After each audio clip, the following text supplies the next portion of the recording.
C'est un plaisir et un devoir d'être parmi vous en ce point tournant pour le Canada et pour le monde. Et je parlerai aujourd'hui de la rupture de l'ordre mondial, de la fin d'une fiction agréable et du début d'une réalité brutale, où la géopolitique des grandes puissances n'est soumise à aucune contrainte. Mais je vous soumets, par ailleurs, que les autres pays, en particulier les puissances moyennes comme le Canada, ne sont pas impuissants. Ils possèdent la capacité de construire une nouvelle ordre qui intègre nos valeurs, comme le respect des droits humains, le développement durable, la solidarité, la souveraineté et l'intégrité territoriale des États. La puissance des moins puissants commence par l'honnêteté. It seems that every day we're reminded that we live in an era of great power rivalry, that the rules-based order is fading, that the strong can do what they can and the weak must suffer what they must. And this aphorism of Thucydides is presented as inevitable, as the natural logic of international relations reasserting itself. And faced with this logic, there is a strong tendency for countries to go along to get along, to accommodate, to avoid trouble, to hope that compliance will buy safety. Well, it won't. So what are our options? In 1978, the Czech dissident Václav Havel, later president, wrote an essay called The Power of the Powerless. And in it, he asked a simple question: how did the communist system sustain itself? And his answer began with the greengrocer. Every morning, the shopkeeper places a sign in his window: "Workers of the world unite." He doesn't believe it. No one does. But he places the sign anyway to avoid trouble, to signal compliance, to get along. And because every shopkeeper on every street does the same, the system persists. Not through violence alone, but through the participation of ordinary people in rituals they privately know to be false. Havel called this living within a lie. The system's power comes not from its truth, but from everyone's willingness to perform as if it were true. And its fragility comes from the same source. When even one person stops performing, when the greengrocer removes his sign, the illusion begins to crack. Friends, it is time for companies and countries to take their signs down. For decades, countries like Canada prospered under what we called the rules-based international order. We joined its institutions, we praised its principles, we benefited from its predictability. And because of that, we could pursue values-based foreign policies under its protection. We knew the story of the international rules-based order was partially false, that the strongest would exempt themselves when convenient, that trade rules were enforced asymmetrically. And we knew that international law applied with varying rigor depending on the identity of the accused or the victim. This fiction was useful. And American hegemony in particular helped provide public goods, open sea lanes, a stable financial system, collective security, and support for frameworks for resolving disputes. So we placed the sign in the window. We participated in the rituals, and we largely avoided calling out the gaps between rhetoric and reality. This bargain no longer works. Let me be direct. We are in the midst of a rupture, not a transition.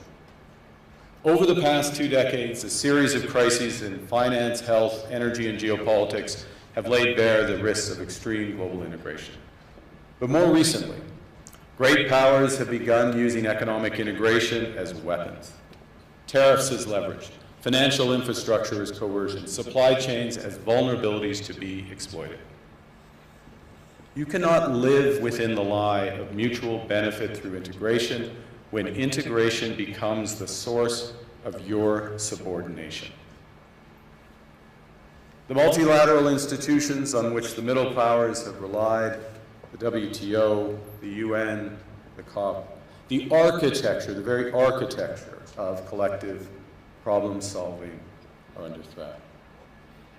And as a result, many countries are drawing the same conclusions, that they must develop greater strategic autonomy in energy, food, critical minerals, in finance, and supply chains.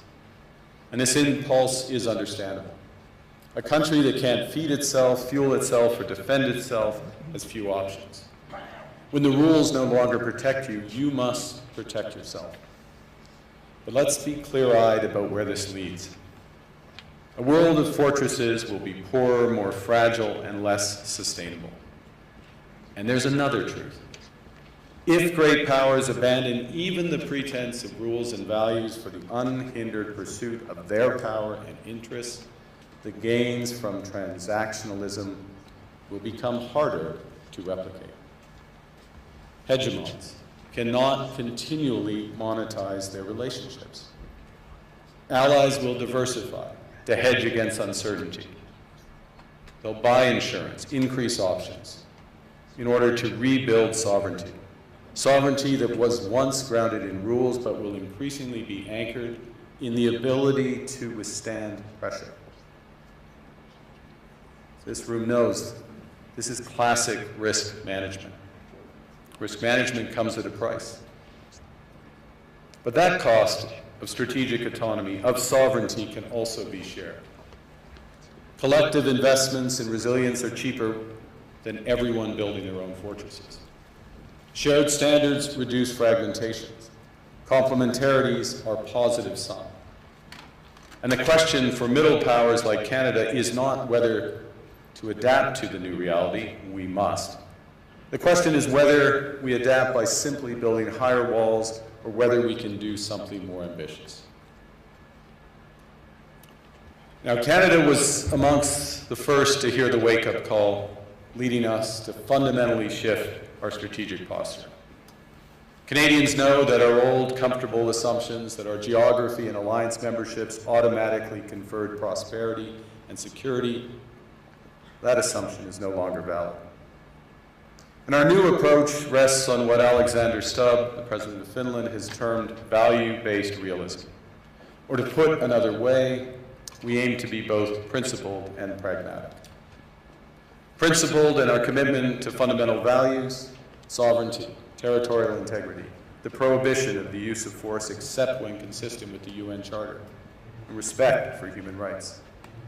And pragmatic in recognizing that progress is often incremental, that interests diverge, that not every partner will share all of our values. So we're engaging broadly, strategically, with open eyes. We actively take on the world as it is, not wait around for a world we wish to be. We are calibrating our relationships so their depth reflects our values. And we're prioritizing broad engagement to maximize our influence, given the fluidity of the world at the moment, the risks that this poses, and the stakes for what comes next. And we are no longer just relying on the strength of our values, but also the value of our strength. We are building that strength at home. Since my government took office, we have cut taxes on incomes, on capital gains, and business investment. We have removed all federal barriers to interprovincial trade. We are fast-tracking $1 trillion of investments in energy, AI, critical minerals, new trade corridors, and beyond. We're doubling our defense spending by the end of this decade, and we're doing so in ways that build our domestic industries. And we are rapidly diversifying abroad. We've agreed a comprehensive strategic partnership with the EU, including joining SAFE, the European Defense Procurement Arrangements. We have signed 12 other trade and security deals on 4 continents in 6 months. The past few days, we've concluded new strategic partnerships with China and Qatar. We're negotiating free trade pacts with India, ASEAN, Thailand, Philippines, and Mercosur. We're doing something else. To help solve global problems, we're pursuing variable geometry. In other words, different coalitions for different issues based on common values and interests. So on Ukraine, we're a core member of the Coalition of the Willing and one of the largest per capita contributors to its defense and security. On Arctic sovereignty, we stand firmly with Greenland and Denmark and fully support their unique right to determine Greenland's future.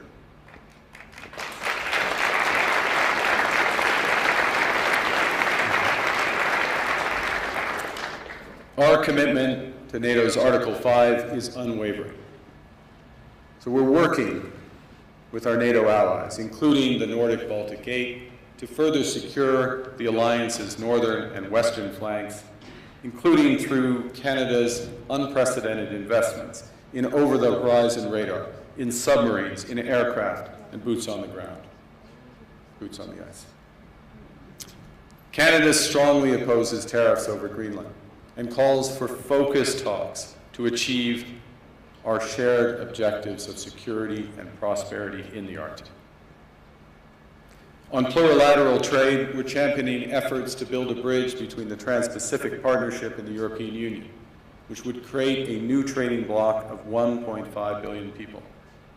On critical minerals, we're forming buyers' clubs anchored in the G7 so that the world can diversify away from concentrated supply. And on AI, we're cooperating with like-minded democracies to ensure that we won't ultimately be forced to choose between hegemons and hyperscalers. This is not naive multilateralism, nor is it relying on their institutions. It's building coalitions that work, issues by issue, with partners who share enough common ground to act together. In some cases, this will be the vast majority of nations.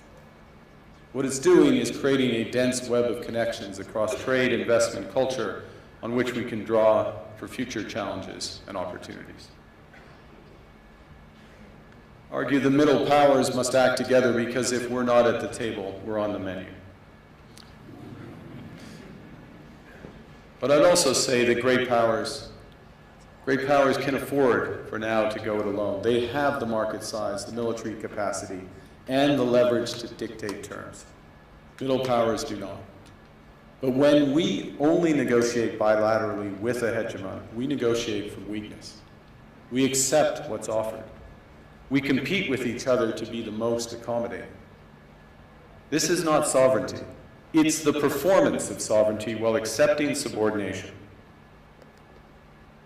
In a world of great power rivalry, the countries in between have a choice: compete with each other for favor, or to combine to create a third path with impact. We shouldn't allow the rise of hard power to blind us to the fact that the power of legitimacy, integrity, and rules will remain strong if we choose to wield them together. Which brings me back to Havel. What does it mean for middle powers to live the truth? Well, first, it means naming reality. Stop invoking rules-based international order as though it still functions as advertised. Call it what it is: a system of intensifying great power rivalry where the most powerful pursue their interests using economic integration as coercion. It means acting consistently, applying the same standards to allies and rivals. When middle powers criticize economic intimidation from one direction but stay silent when it comes from another, we are keeping the sign in the window. It means building what we claim to believe in. Rather than waiting for the old order to be restored, it means creating institutions and agreements that function as described. And it means reducing the leverage that enables coercion. That's building a strong domestic economy. It should be every government's immediate priority. And diversification internationally is not just economic prudence, it's a material foundation for honest foreign policy, because countries earn the right to principled stands by reducing their vulnerability to retaliation. So Canada. Canada has what the world wants. We are an energy superpower. We hold vast reserves of critical minerals. We have the most educated population in the world. Our pension funds are amongst the world's largest and most sophisticated investors. In other words, we have capital, talent. We also have a government with immense fiscal capacity to act decisively. And we have the values to which many others aspire. Canada is a pluralistic society that works. Our public square is loud, diverse, and free. Canadians remain committed to sustainability. We are a stable and reliable partner in a world that is anything but. A partner that builds and values relationships for the long term. And we have something else. We have a recognition of what's happening and a determination to act accordingly. We understand that this rupture calls for more than adaptation. It calls for honesty about the world as it is. We are taking the sign out of the window. We know the old order is not coming back. We shouldn't mourn it. Nostalgia is not a strategy. But we believe that from the fracture, we can build something bigger, better, stronger, more just. This is the task of the middle powers. The countries that have the most to lose from a world of fortresses and the most to gain from genuine cooperation. The powerful have their power. But we have something too. The capacity to stop pretending, to name reality, to build our strength at home, and to act together. That is Canada's path. We choose it openly and confidently, and it is a path wide open to any country willing to take it with us. Thank you very much.